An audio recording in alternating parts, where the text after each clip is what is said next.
Welcome to the Real Estate Espresso Podcast, your morning shot of what's new in the world of real estate investing. I'm your host, Victor Menasce. This is the weekend edition where we interview notable people from the world of real estate investing. Today is no exception. We have a great guest all the way from San Diego, California. Welcome to the show, Pete Reese. Thanks for having me, Victor. I appreciate it. Great to have you here.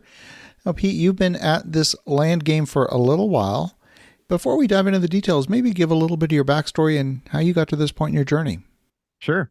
Well, I've been in real estate for quite some time, since I guess the year 2000 when my wife and I bought our first home together. It was we purchased it here in San Diego County, $195,000 with an FHA loan, 3.5% down. So it was a big step for us, just buying a house, and we were kind of excited. Stayed in it for about 2 years and did some kind of questionable quality renovations myself on the property, but the property did actually increase in value even after those improvements, and so it went up to I think about 250 in about 2 years. So we took that money, rolled it into a bigger and better property. That one needed work as well, fixed that up, and then we kind of got into house flipping. So we started doing that. That was our full-time business for a number of years, until the real estate market crashed in 2007-ish around here. But thankfully, about a year before that, I had gotten my broker's license. So it kind of positioned me to be able to work with banks on their REO listings. So that became my primary focus. I kind of realized that house flipping was kind of a dangerous game at that point. So I decided, hey, let's just go where the action is, and that's what was. Those are the properties that were selling, the bank-owned foreclosure properties. So, for a number of years, I was solely focused on that. Sold a lot of properties for the banks. It was an interesting time period, but not one I would want to repeat. But I did get some great connections from that. I started working with a lot of larger investment companies, and I sort of transitioned into just finding deals for them. As an investor myself, I knew what they were looking for. I knew how to get them deals. So I just kind of accumulated as many deals as I could for them, and then got out of the real estate business for a little while. My wife and I started a company about online education business, about blogging and travel blogging. That took us, we traveled the world for a number of years, 150 days out of the year with our whole family of 5. So that was a great time, great adventure and everything, but kind of got the itch to get back into real estate investing. And I stumbled trying to figure out really what model I wanted to use to get back in it. And I stumbled into some people talking about land flipping online. And I would see anecdotes of people saying, hey, I bought this property for $10,000 and I sold it for $30,000. I thought, well, those are some pretty great returns, tripling your money in a short amount of time. And I thought, well, I think I've got the skill set to do that. So I ended up buying a training course and really learned everything I could about that business model. And I just dove all in. And in March of 2021, so a little bit of almost 2 years ago now, we resold our first property using that model, and ended up at the end of 2021 did about 1.2 million in revenue and about 50% gross profit margin. So on every deal we try to double our money. So, and these are all cash purchases for the most part. So we buy them cash and then resell them. And the benchmark is double our money. And we were pretty much able to do that the first year. Then 2022 did 3.5 million roughly in revenue, and a little bit shy of the 50% gross profit margin, but pretty close. And then 2023, we're looking to do 10 million. That's amazing. Now, land, of course, comes in all different shapes and sizes. There's the development play, which is where my company is primarily focused. And then there's a lot of land of all different types. There's land that's been subdivided through generations, and some of it is stranded with easements. There's land that people have forgotten about. There's all kinds of different things. What's your focus?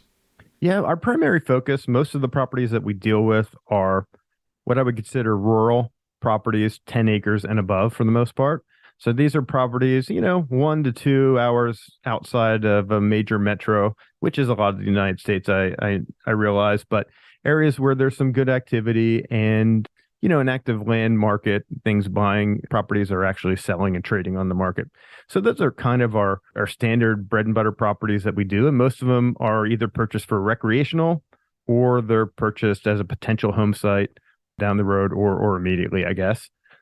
And I guess the acreage ranges anywhere from On the low side, probably 5 acres, but most of the time 10 acres, and all the way up to the biggest property we've done is 656 acres. That's kind of the range.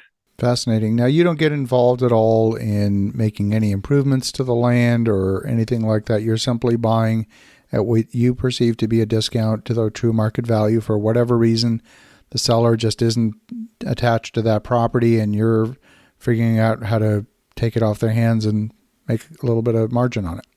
Yeah, I mean, we do a lot of minor value add stuff, and when I say minor, I mean clearing some brush, clearing paths on a property. We'll do septic, perk tests. We'll do some surveying sometimes.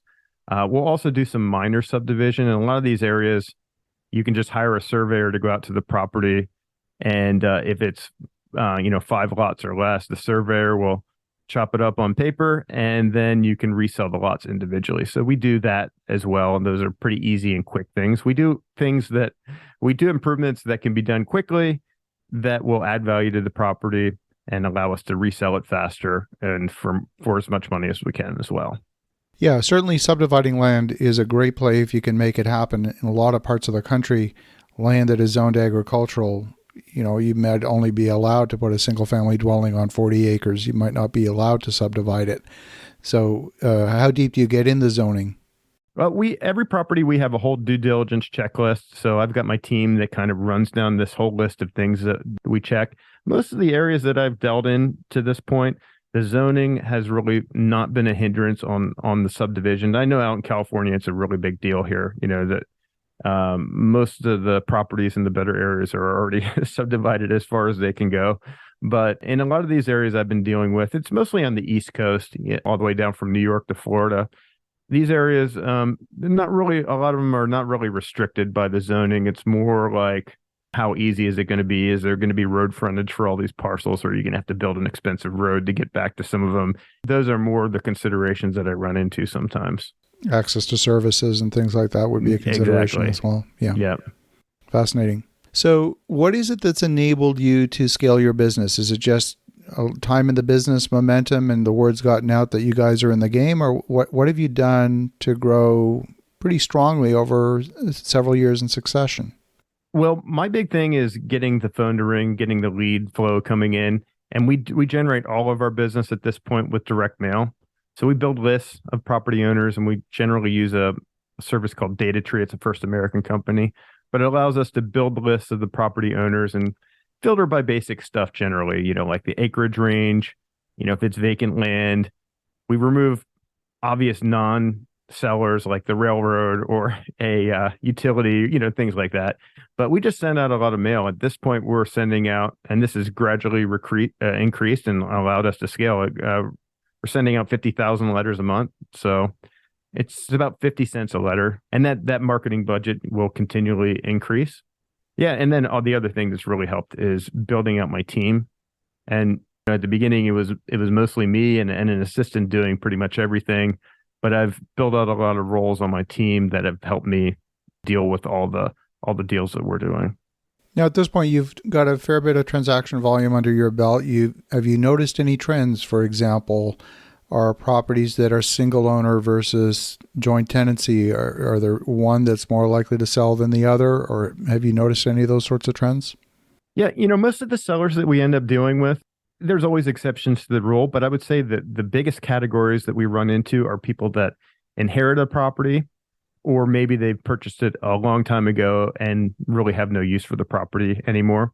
So if they've inherited a property, there's probably a number of heirs that are generally making that decision on it. But and a lot of times these heirs to this property don't live in the area anymore. They may not have ever been to the property. So it's kind of like out of sight, out of mind. And they've got to maintain it. They've got to pay the property taxes. And it's just simply not something they want to deal with.